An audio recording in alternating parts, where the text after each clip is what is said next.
Le bilan des frappes américano-israéliennes à travers l'Iran a dépassé les 1200 morts. Téhéran continuant à lancer des frappes de représailles alors que la guerre entre dans son 10e jour. Une explosion est survenue tôt ce lundi matin devant une synagogue de Liège. L'attaque, qui fait désormais l'objet d'une enquête approfondie, n'a fait aucun blessé. Le bilan des victimes en Iran a dépassé les 1200 morts alors que la guerre entre Téhéran, Israël et les États-Unis entre dans son 10e jour. Dimanche, des incendies massifs ont eu lieu à Téhéran après des frappes aériennes visant d'immenses infrastructures pétrolières proches de la capitale. Une épaisse fumée toxique a recouvert la ville toute la journée. Les attaques américaines et israéliennes ont jusqu'à présent ciblé presque tout, des sites militaires aux bâtiments gouvernementaux en passant par les installations d'armement et les domiciles des dirigeants iraniens. Washington affirme que les opérations se déroulent bien et sont en avance sur le calendrier et que ces combats vont se poursuivre jusqu'à ce que tous les objectifs de guerre soient atteints. Le chef militaire israélien Eyal Zamir a demandé aux officiers de l'armée israélienne de se préparer à une guerre plus longue. Cette déclaration intervient alors qu'Israël mène simultanément des attaques contre l'Iran et le Hezbollah au Liban. Ces frappes ont visé plusieurs zones du pays dans la nuit de dimanche à lundi, y compris la capitale Beyrouth, dans ce qu'Israël qualifie de position abritant des membres du Hezbollah et des infrastructures. Selon les autorités, un demi-million de personnes ont été déplacées par les combats. En Iran, les attaques israéliennes du week-end auraient détruit le quartier général de l'armée de l'air du corps des gardiens de la révolution islamique qui commandait les missiles balistiques. Pendant ce temps, les frappes de représailles iraniennes continuent de viser les voisins du Golfe, ciblant les bases ou les intérêts américains, mais aussi des zones civiles. Beaucoup ont qualifié ces attaques d'imprudentes, le Qatar allant même jusqu'à les qualifier de trahison. Les missiles iraniens continuent également de toucher Israël, où au moins 11 personnes ont été tuées jusqu'à présent et des dizaines d'autres blessées.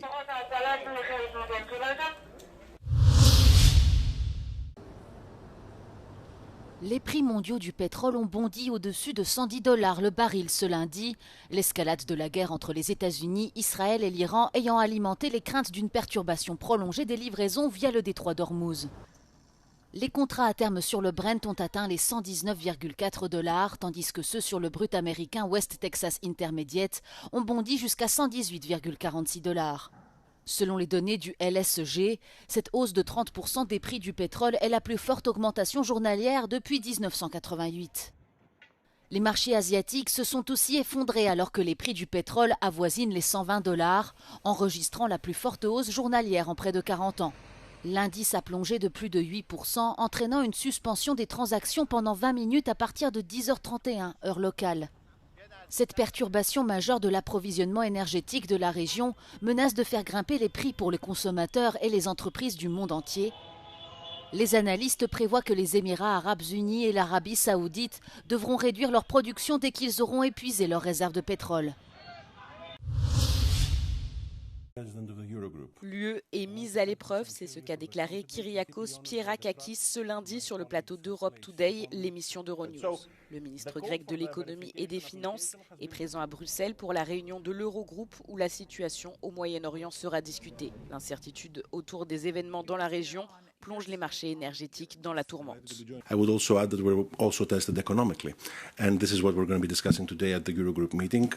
Energy is going to be a core element of our discussion. The impact of energy prices is significant already, and we want to see how we're going to meet that challenge on the ground as well. Alors que la guerre en Iran s'intensifie, les prix du pétrole ont dépassé lundi les $114 le baril pour la première fois depuis 2022. Une hausse de 25%, ne serait-ce que par rapport à vendredi dernier.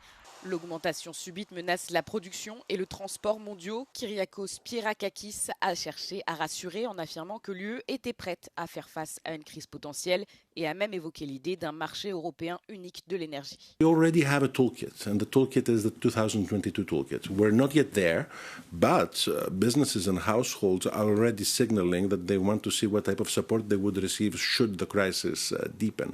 We need to remove the barriers that exist between the member states of the European Union, and if we're speaking about energy, we need a single European energy market, which we don't have. Mojtaba Khamenei has been elected as the new supreme ruler of Iran. Now he takes over from his father, Ayatollah Ali Khamenei, who was killed during the strikes 10 days ago by the USA and Israel in Iran. Now there's not a lot known about the new leader. He's said to be a billionaire with properties across Europe and the Middle East. That said, the 56-year-old is expected to retain the hardline rule approach adopted by his father. That said, President Trump has issued a statement saying the next supreme ruler of Iran is going to have to get approval from us. If he does not get approval, he won't last long. As you can imagine, the last 48 hours, the intensity of attacks have ramped up across the Middle East. Our colleagues in Doha reported being woken at 3 a.m. this morning with those alarms that we receive on our phone when a strike is imminent. Here in Dubai, a drone strike hit the tarmac at DXB Airport. There were people on board planes ready to depart. They were evacuated and taken to a safe space underground in the main terminal. In addition to that, a car was hit by drone debris just off one of the main roads near Sheikh Zayed Road here in Dubai, sadly killing the driver. Lots of talk this morning about oil prices. A barrel of oil is up almost to $120. That's the biggest price hike we've seen in 4 years. So there'll be a lot of people keeping a close eye on that as well. Jane Witherspoon, Euronews in Dubai. Les autorités chypriotes rouvrent les abris souterrains près de la base aérienne britannique d'Akrotiri, ciblée il y a quelques jours par des drones lancés par le Hezbollah. Les équipes de la défense civile ont commencé à procéder à des vérifications, car beaucoup de ces abris ont été négligés et laissés à l'abandon ces dernières années. Le ministre de l'Intérieur de l'île, Konstantinos Ioannou, affirme que l'objectif de cette mesure est de déterminer quelles zones peuvent être utilisées immédiatement en cas d'urgence. Selon un premier constat, près de 200 abris sur les 2480 enregistrés dans tout le pays sont en très mauvais état et devraient être retirés des listes officielles.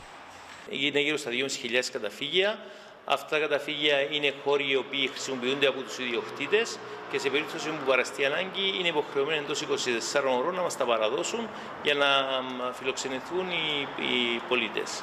En parallèle, les autorités recherchent de nouveaux espaces pouvant servir d'abri, tels que des parkings souterrains, des sous-sols d'églises et d'autres espaces publics. Ποτέ δεν το σκέφτεσαι ότι υπάρχει ανάγκη, αλλά τώρα αυτές τις ημέρες σίγουρα είναι έντονο και σίγουρα χαιρόμαστε ότι είναι κάτω από το σπίτι και με τα όσα ακούμε ότι είναι σε μια πολύ καλή κατάσταση. La défense civile a créé une application mobile spéciale qui permet aux habitants de localiser les abris disponibles les plus proches en activant leur géolocalisation.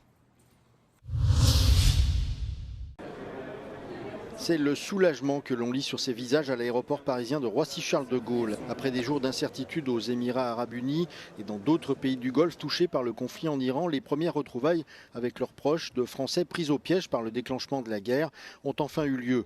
Des embrassades, des larmes de joie qui viennent effacer le stress de l'attente, mais cet épisode laissera des traces. J'étais pour 2 semaines à Abu Dhabi. La première semaine était assez tranquille. Le début de la dernière semaine a commencé avec les bombardements. Où là on a reçu différentes alertes sur les téléphones et là ça a commencé à être compliqué psychologiquement de se faire réveiller en pleine nuit par des alertes. En plus le bruit était assez stressant. C'est l'ambassade qui nous a donné un rendez-vous dans le bus au consulat. On a pris le bus pendant 10 heures et puis on est arrivé à Makkat et là à Oman et puis après là on avait déjà compris que c'était la fin du calvaire. Ces vols affrétés par le gouvernement français en provenance d'Oman ont pu atterrir au cours du week-end. Entre 4 000 et 5 000 personnes ont pu profiter du dispositif, mais il en reste encore beaucoup à rapatrier. On parle de 15 pays qui sont directement affectés par la situation provoquée par la guerre en Iran, par la situation de conflit régional, mais ça a des répercussions partout dans le monde. Au centre de crise, nous recevons des appels de personnes qui sont à Bangkok, qui sont en Inde, qui sont partout dans le monde. C'était une période de vacances scolaires et ça fait que de nombreux concitoyens étaient un peu partout à travers la planète. On estime qu'environ 5 000 personnes sont encore sur liste d'attente, espérant un siège pour les prochains jours. Avec plus de 400 000 Français résidant ou de passage dans la région, les autorités appellent à la patience. Le rapatriement prendra du temps pour ceux qui le demanderont. Une explosion s'est produite devant une synagogue de Liège tôt ce lundi matin, endommageant les fenêtres des bâtiments environnants mais ne faisant aucun blessé, ont indiqué les autorités. Le parquet fédéral s'est saisi de l'affaire et a évoqué les indices possibles d'une infraction terroriste sans pouvoir confirmer les motivations de cette attaque. Les circonstances précises des faits font actuellement l'objet d'une enquête approfondie, a-t-il ajouté. Pour le gouvernement belge, l'origine criminelle de l'explosion et le ciblage de la communauté juive ne font aucun doute. L'antisémitisme est une attaque contre nos valeurs et contre notre société, a dénoncé le Premier ministre Bart de Wever. Le bourgmestre de Liège, Willy Demeyer, s'est également indigné de ce qu'il a qualifié d'acte antisémite, estimant que les conflits étrangers ne devaient pas être importés en Belgique. Une allusion à la guerre au Moyen-Orient, déclenchée par les frappes israélo-américaines sur l'Iran fin février. Construite en 1899, la synagogue est un lieu emblématique pour la communauté juive locale et sert de musée dédié au patrimoine.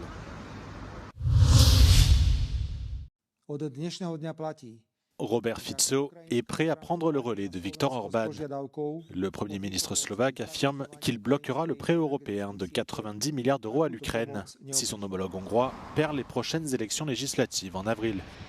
Cette menace intervient dans un contexte de tensions croissantes autour de l'oléoduc russe Druzhba qui traverse l'Ukraine et qui alimentait la Hongrie et la Slovaquie en pétrole russe. Kiev affirme que Druzhba est hors service depuis une attaque russe dans l'ouest de l'Ukraine fin janvier, tandis que la Slovaquie et la Hongrie accusent le gouvernement ukrainien de retenir délibérément les livraisons. Fin février, Viktor Orban a annoncé qu'il bloquerait le prêt de l'UE à l'Ukraine tant que les livraisons de pétrole russe via l'oléoduc ne seraient pas rétablies. Mais le pouvoir de Viktor Orban semble plus que jamais menacé en Hongrie. À quelques semaines des élections législatives, son parti, le Fidesz, est en effet devancé dans les sondages par le parti d'opposition Tisza.